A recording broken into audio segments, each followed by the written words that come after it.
स्वामीभक्त हो,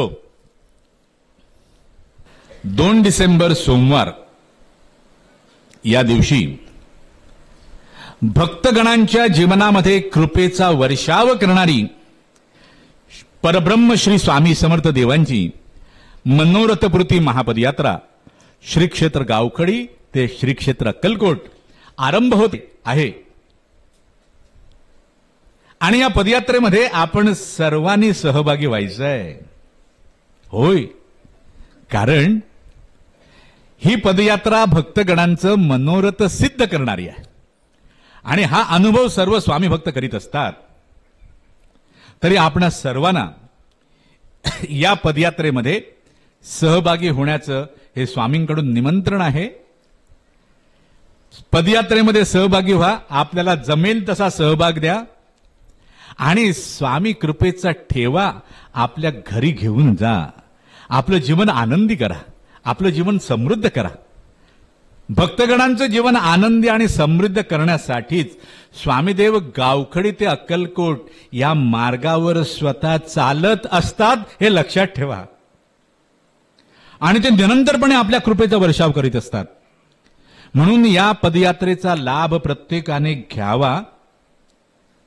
पदयात्रेतून दूर जाण्याचा विचार करू नये. दूर असलेल्यांनी पदयात्रेत येण्याचा विचार करावा आणि आपलं जीवन जे आहे ते आनंदमय करून घ्यावं. पदयात्रा 2 डिसेंबरला गावखडी मठातून निघणार दुपारी. 19 डिसेंबर गुरुवार या दिवशी सकाळी 9 वाजता अक्कलकोटमध्ये प्रवेश करेल. सकाळी सूर्योदयाला कोन्हाळीमधून पदयात्रा अक्कलकोटच्या दिशेने मार्गस्थ होईल. अक्कलकोटमध्ये गेल्यानंतर समाधी मठामध्ये पदयात्रा जाते. त्यानंतर वटवृक्ष मठामध्ये जाते. तिथे सर्वांचं दर्शन होतं. त्यानंतर वटवृक्ष मंदिराच्या वतीने महाप्रसादाचं आयोजन केलं जातं.